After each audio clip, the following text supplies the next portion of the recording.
Hello, beautiful. Welcome back to Everything Nice at Rich Circle and Love. And inviting you to like and subscribe to my channel and please hit the notification bell for more updates on my videos. Ayan. And also, please follow my social page on Facebook, Everything Nice at Mitch, Instagram, Everything Nice at Mitch Mali pala. On Facebook, Nurse Plantita Mitch on Instagram, Everything Nice at Mitch on TikTok. Meron din akong Everything Nice at Mitch and Nurse Mitch. Ayan. So please do follow. Alam niyo ba na minsan, nag-pop sa akin si YT Studio, tapos chinek ko yung nilalaman ng aking vlog. And it says there na ang nanonood sa aking vlog na video, sa mga videos kagaya nito, is hindi nakasubscribe sa akin. So, grabe, no? Nanonood sila pero hindi sila nakasubscribe, lol. So, if you're watching our vlog today, please do subscribe. Madali lang naman mag-subscribe. Pipindutin mo lang yung subscribe. Nakasubscribe ka na. Ngayon, kung ayaw makita ang pagbibideo at pagbumuka ko madalas, pwede mo namang hindi pindutin yung not notify ba yun, ganun, di ba?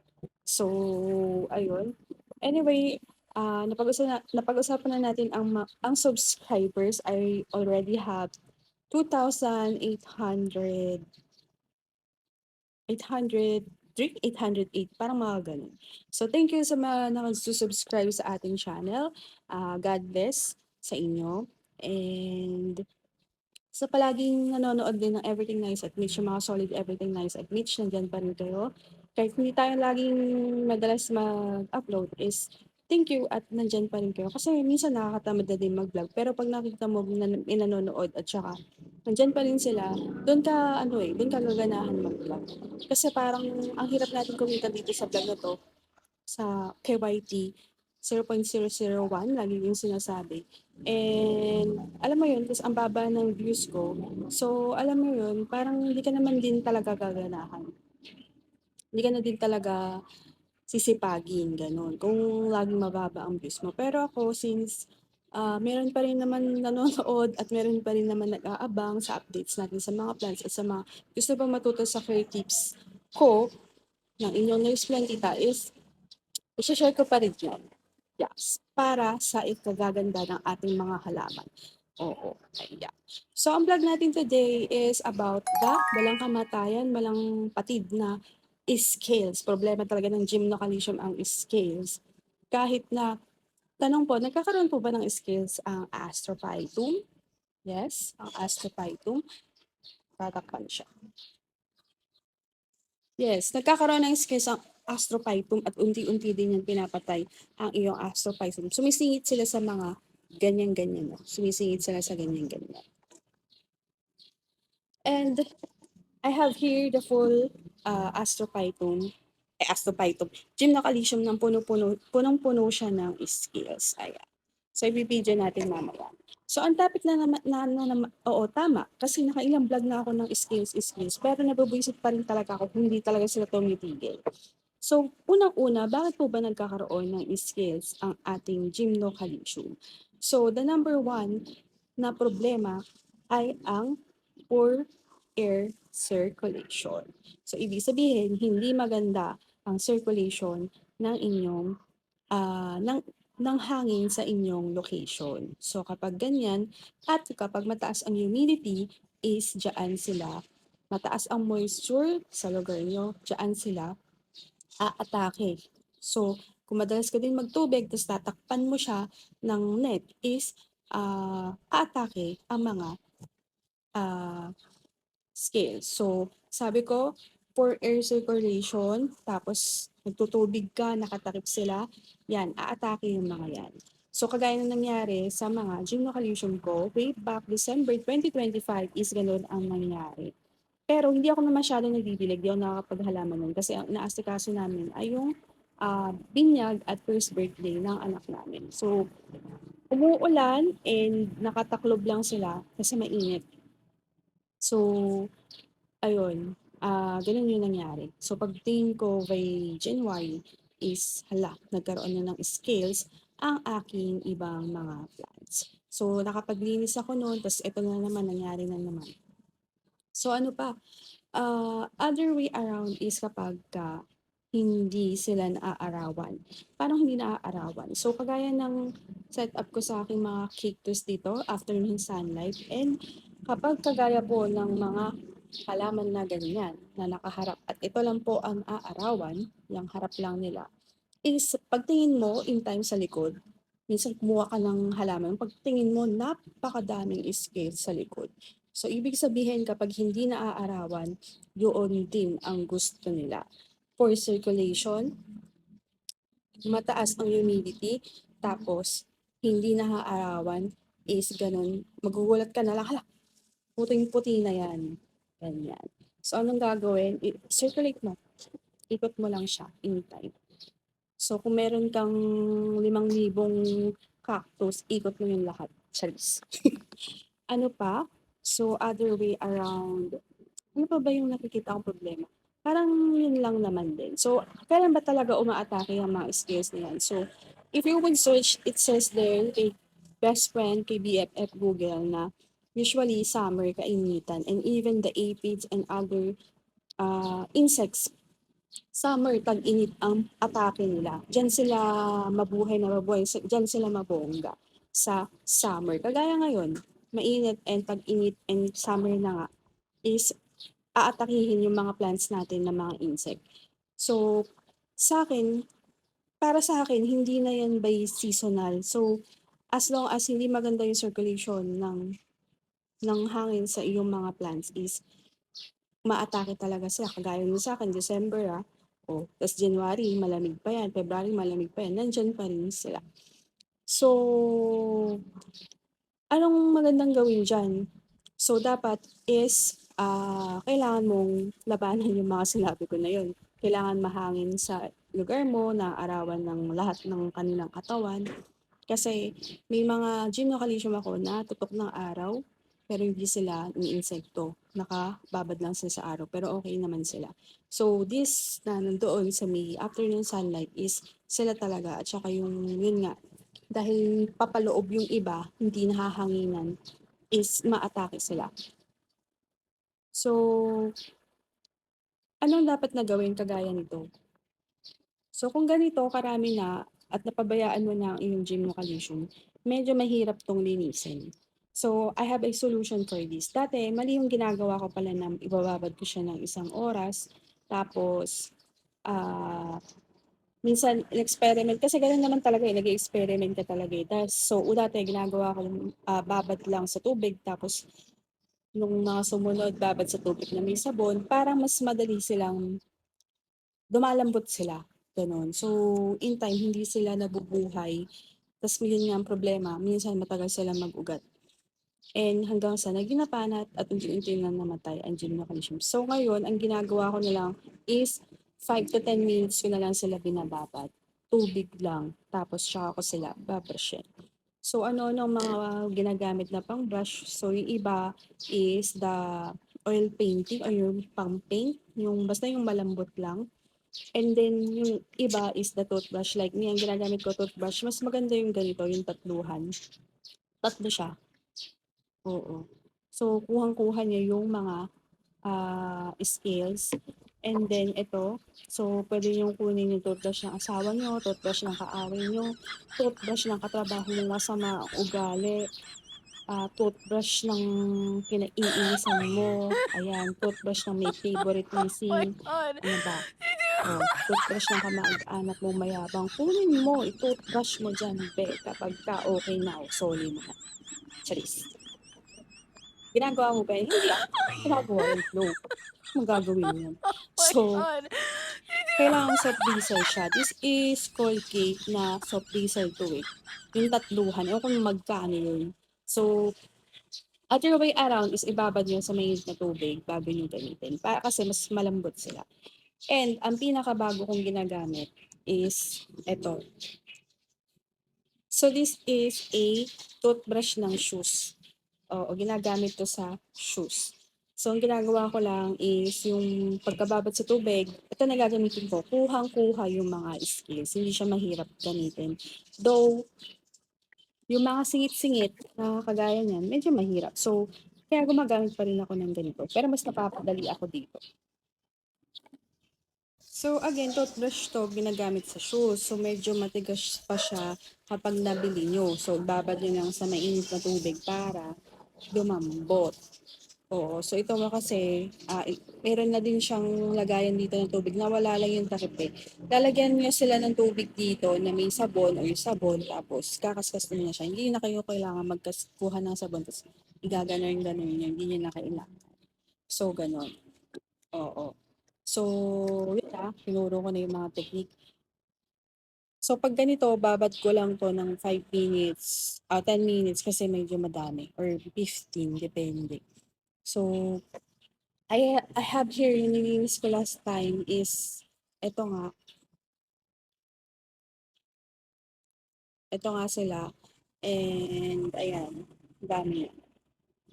So, kapag ka nag-toothbrush kayo ng inyong mga gymnocalycium, hindi naman 100% matatanggal yung mga scales. Pero kung ibababad nyo kasi sila, is mamamatay na yung scales. Pero, ako kasi naka-air dry doon, ewan ko ba, meron, nagkakaroon pa minsan ng millibugs ba?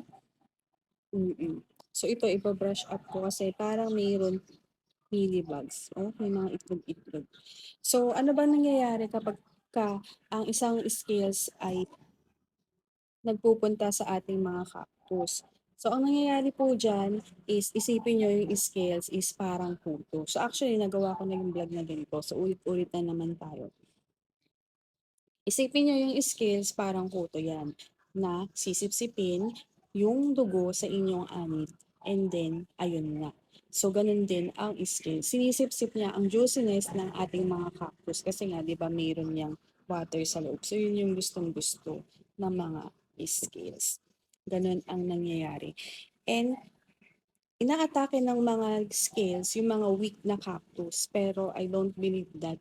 Inaatake nila yung mga malulusog na cactus and then pinapawik nila yung cactus. In time, kapag ganitong late nyo na nilinis ang inyong cactus, medyo weak na siya and mahirap na siyang buhayin, mahirap na siyang paugatin, hindi na siya ganun ka-strong ba. Hindi, kumbaga hindi na siya ganun ka-healthy. Parang sa tao, kapag ka hindi ka ka-healthy, na ano yung immune system mo. Kapag hindi ka healthy, magiging weak ang immune system mo hanggang sa magkakasakit ka at it will lead to death. So, ganun din sa cactus. At di ba na-relate ko pa talaga ang aking trabaho sa paghahalaman. Bagay lang din talaga.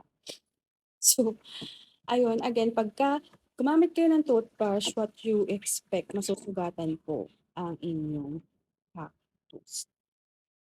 Magkakaroon yan ng scar kapag gigil na gigil ka mag-toothbrush. So, ingat-ingat din sa pag-toothbrush and kailangan malambot ang gamitin and hindi 100% is matatanggal ang scales. So, uulitin mo yan. Akagain ko, mag-uulit na naman ako. So, ano ba yung mga kailangan dyan? So, yung iba gumagamit ng warm water, then 70% alcohol, and then mild soap. So, pwede sa mild soap, pasok dyan yung pang-urong, joy na may halong tubig. Ako ang ginagamit ko yung sa mga pang-baby, yung mga soap, pang-linis ng bote, yung mga pang-laba, kasi mga mild lang yan eh, di ba? Mga ginagamit. So, yung dati na-try ko yung Johnson's baby shampoo, soap, yung liquid na dilaw. So, yun yung ginamit ko dati. Ayun, pakak. So, pwede yun, basta mga mild. So, warm water, 70% alcohol, mga isang kutsara, depende na lang din kasi sa dami ng tubig mo. So, ano pa, warm water, and then mild soap, 70% alcohol. So ako, hindi na ako nagmamild. Basta tap water. Etong nilinis ko na to, tubig lang to, wala ng alcohol. Pero yung prepare ko ngayon, ay mayroong alcohol. Parang feeling ko, mas effective naman din kung may alcohol. So why not, kung may alcohol naman kayo, edi yun na. So ibababad nyo lang sa tubig. So pagkababad sa tubig, toothbrushin na para mas madali. Ayun. So, meron akong binili na Nauro. So, paano pa ito mapili? So, bumili ako ng Nauro. Knowing Nauro is ano ba tawag dito? Ayun, so search ko para perfect tayo. Kasi baka may mga perfectionist na mambash sa atin. Oo. So, meron ako Nauro. Binili ko to last year and parang 1 liter. Hindi ko alam kung 1 liter ba ito or 2 liters. So, take plants by Pripay sa Shopee. So, hanapin nyo na lang siya. So, knowing plants Pripay is nagtitinda din ng mga magagandang klase ng succulent cactus and basta yung mga bonsai plants. Oo. So, check nyo din yung Facebook page niya kung gusto nyo bumili ng mga cactus. So, ayun, 2 liters is nasa 1K. Ito, parang nabili ko lang na mas mura sa 1K kasi meron akong voucher. Then, merong 5 liters, it's 2,050. Oo. Pero, effective siya kasi yung nabili ko dati kay Jackie Pota na mga gymnocalycium, parang daig ka pa sa sobrang kinis, yung nag-i-skincare na cactus, ganun. So, ganun yung mga gamit niya. So, nagkakaubusan pa nga nun. Alam ko may tinda siya ng 800 just ini-spray. Nagkakaubusan pa nga noon. So, ano ba yung Nauro na yan? So, sabi, shines and protect. So, it's a broad and spectrum fungicide, insecticide, and miticide. So, mapoprotektahan talaga ang iyong mga halaman. So, magiging parang nag-skincare ang iyong mga cactus pagka ginamit mo naman din ito. So, totoo naman din. So, ayun, pinakita ko lang na ginagamit ko din to sa mga cactus ko. So, ngayon, magtututbrush na tayo. Meron na ako dito nakahanda na na tubig na may alcohol and mild soap. So, again, isa pa pala ang i-expect nyo kapag ginamit nyo ang toothbrush is tawag ito? Pag ginamit nyo yung toothbrush is masisira yung thorns nila kasi syempre pag binrush nyo to pero kung ganitong kalaki is medyo masisave, maaalalayan nyo pa. Pero kung mga kagaya nito, minimal lang yung mga turns nila, is masisira talaga yung yung mga turns yan, lalo na kapag nakasingit-singit sila sa mga gilid. Doon kasi nilapit. So, yung Nauro pala na to is ready to use na siya. Oo, kailangan nyo lang ng sprayer, tapos spray nyo lang doon sa may gymnocalycium. Wala nang sukat-sukat kung gaano, wala na rin, bakit tanongin nyo ako ng sukat, tanongin nyo ako ng gaano kalayo, gaano ang ilang spray, basta as long as ma-sprayan mo ng buo ang yung gymnocalycium, ganun na siya. Oo. Yun, so toothbrushan nyo lang siya. So, ito, hindi ko na binabad kasi nalinis ko na to dati. Nilinisin ko lang ulit kasi hindi ako natutuwa. So, bumabalik talaga sila, kaya kailangan nyo i-change yun sa inyo kapag nangyari yan. So, ganun lang. Oo, mahirap mag-toothbrush kasi matinik. So, yung iba, tinatapon na nila yung mga cactus nila kasi mahahawa yung mga cactus. So, pwede yun. Pwedeng mahawa sila. Ayan, natanggal. So, dalawa na yung tanggal na thorns. So, yun lang talaga ang problema kapag nag-toothbrush. Kaya yung ibang ginagamit nila, yung pang painting, oil painting ba yun? So, yun yung ginagamit nila. So, itong tatlong toothbrush, maganda din siyang gamitin kasi tsaka yung mga babies ng gym, no, matatanggal siya. Expect nyo. Nangyayari talaga yan. So, yan, ganyan. O, diba, madiin yung toothbrush ko, pero hindi naman nag-i-scar tong mga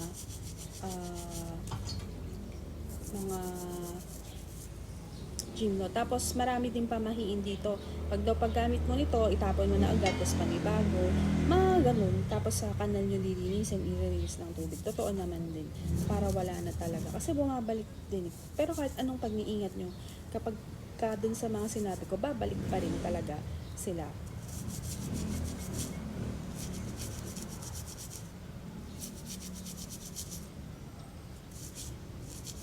Ayan, ispa.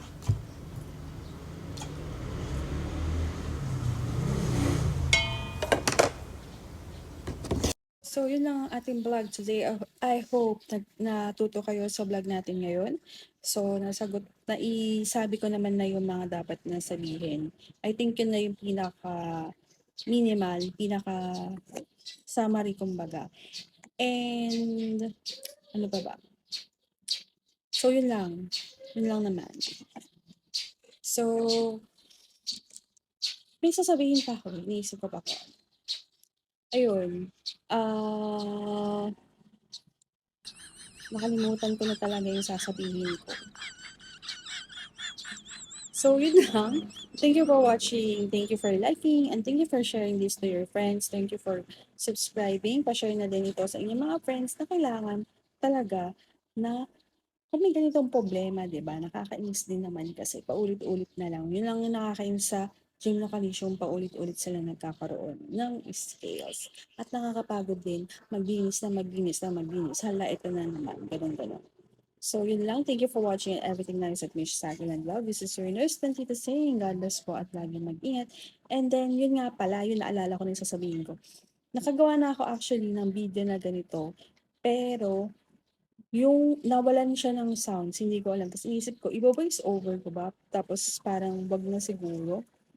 Gawa na lang ako ulit ngayon. Since itatanim ko na kasi itong mga ito. So, naisip ko na lang na makapag-vlog na lang ulit. So, yun lang. And thank you for watching. Ayan. This is your nurse Matita saying God bless po. Lagi mag-ingat. Mwah.